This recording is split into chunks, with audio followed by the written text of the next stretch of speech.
imperios no caen cuando el enemigo es más fuerte. Caen cuando dejan de ver lo que los está debilitando. Y la parte incómoda es esta. La ceguera nunca se siente como ceguera. Se siente como tener razón. Roma no cayó el día que entraron los bárbaros. Cayó cuando dejó de distinguir entre grandeza y decadencia. El imperio español no perdió su poder por falta de oro. Lo perdió cuando confundió riqueza con estabilidad. La Unión Soviética no colapsó por falta de armas.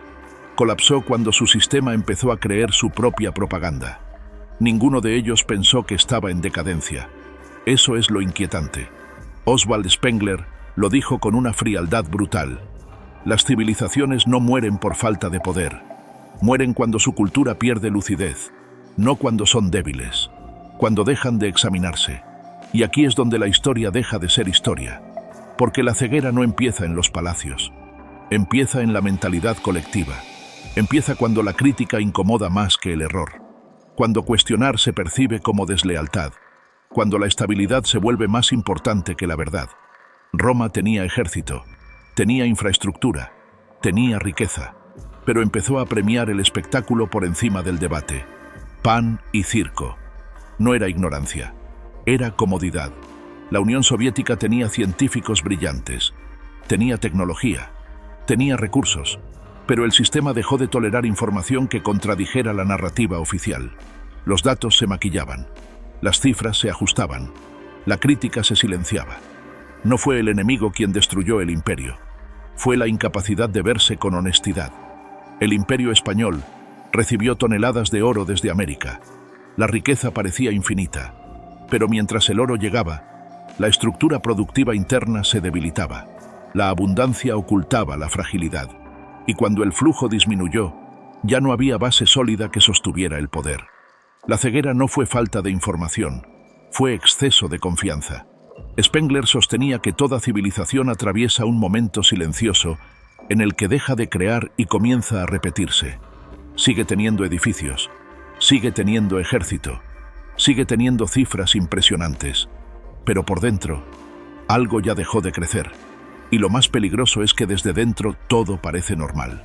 Las calles siguen iluminadas, los mercados siguen funcionando, las universidades siguen abiertas, nada parece colapso. Hasta que un día, lo inevitable se vuelve visible. Pero para entonces, el proceso ya estaba avanzado. La decadencia no empieza con ruinas, empieza con autoengaño. Empieza cuando una sociedad deja de preguntarse si todavía está corrigiéndose. Y ahora viene la parte que incomoda. Porque este patrón no es exclusivo de Roma, ni del Imperio Español, ni de la Unión Soviética. Es humano. Cada sistema, político, económico, cultural, depende de una sola capacidad para sobrevivir, la capacidad de reconocer sus propios errores. Cuando esa capacidad se debilita, la estructura puede seguir en pie durante años, pero ya está vaciándose por dentro. La pregunta no es qué enemigo puede destruir un imperio. La pregunta es otra. ¿Puede un imperio sobrevivir cuando deja de examinarse a sí mismo? Porque la ceguera más peligrosa no es no tener datos, es no querer mirarlos. Y eso nunca se anuncia como decadencia. Se disfraza de estabilidad, se disfraza de orgullo, se disfraza de normalidad. Y mientras todo parece funcionar, el declive ya comenzó. Hay algo que la historia repite con una precisión incómoda. El momento más peligroso de un imperio no es cuando enfrenta una crisis externa. Es cuando empieza a llamar estabilidad a lo que en realidad es estancamiento. La dinastía Ming en China fue una de las potencias más avanzadas del planeta. Tecnología naval superior, exploraciones oceánicas antes que Europa, una maquinaria administrativa sofisticada. Y en un punto decisivo, eligieron cerrarse, prohibieron viajes marítimos, destruyeron sus propios barcos, aislaron lo que alguna vez fue expansión, no porque fueran débiles, sino porque creyeron que ya no necesitaban adaptarse. La autosuficiencia se convirtió en aislamiento, y el aislamiento en vulnerabilidad. La ceguera no fue ignorancia, fue orgullo, y ese patrón es constante. Los imperios no colapsan por sorpresa, se erosionan cuando la confianza se convierte en arrogancia, cuando el sistema recompensa la lealtad por encima de la verdad, cuando la crítica se interpreta como amenaza, cuando el pasado se usa como garantía del futuro. Pero la historia no respeta el pasado, respeta la adaptación. Roma dejó de reformar sus instituciones. La Unión Soviética dejó de corregir su economía. El Imperio Español dejó de fortalecer su base interna. El error no fue externo, fue interno y acumulativo. Y ahora viene la parte que no es histórica, porque la ceguera no es un fenómeno lejano, es un mecanismo humano. Nadie se despierta diciendo, hoy voy a ignorar una señal importante. La ceguera es más sutil. Empieza cuando defendemos una idea aunque la evidencia la contradiga. Empieza cuando preferimos la comodidad antes que la revisión. Empieza cuando creemos que el modelo funciona, porque todavía no ha colapsado. Esa es la ilusión más peligrosa. Que algo siga funcionando no significa que esté sano. Un imperio puede mantenerse en pie durante décadas mientras ya perdió su capacidad de corregirse. Y ahí está el punto clave.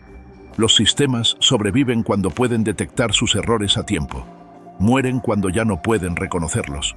Cuando la autocrítica empieza a verse como deslealtad, la visión se nubla. Cuando la complejidad incomoda, la simplificación gana terreno. Cuando la identidad pesa más que la evidencia, la racionalidad retrocede. Y desde dentro, todo parece normal. Las cifras pueden crecer, la tecnología puede avanzar, la economía puede aparentar estabilidad. Pero si la cultura pierde la capacidad de cuestionarse, el reloj ya empezó a correr. La diferencia entre declive y renovación no es el poder externo, es la disposición interna a reformar antes de que sea obligatorio. Y esa disposición no nace en los gobiernos, nace en la mentalidad colectiva, en la capacidad de escuchar, en la disciplina de revisar, en la humildad de admitir límites. La ceguera que destruye imperios no es falta de inteligencia, es incapacidad de ver el propio límite. Todos los imperios del pasado estaban convencidos de que eran la excepción. Todos tenían argumentos, todos tenían datos, todos tenían razones, y todos estaban equivocados. La historia no avisa dos veces. La pregunta no es si los imperios colapsan. Eso ya está demostrado. La pregunta es otra. ¿En qué momento una generación empieza a confundir estabilidad con permanencia? ¿En qué momento la confianza se convierte en arrogancia? ¿En qué momento la prosperidad se transforma en anestesia? Porque la ceguera no llega gritando, llega disfrazada de normalidad. Y el mayor error que puede cometer una sociedad es creer que ya aprendió la lección de la historia. La historia no castiga la debilidad, castiga la incapacidad de corregirse. Y si alguna vez un imperio cae en nuestro tiempo, no será porque no vimos las señales, será porque estábamos demasiado seguros de que no aplicaban a nosotros. Si este video te hizo pensar, suscríbete. Aquí no hablamos para tranquilizar, hablamos para ver lo que otros prefieren ignorar. Y si quieres entender por qué cada generación cree que no repetirá el mismo error, mira el video anterior. Ahí empieza realmente el patrón. Nos vemos en ese video.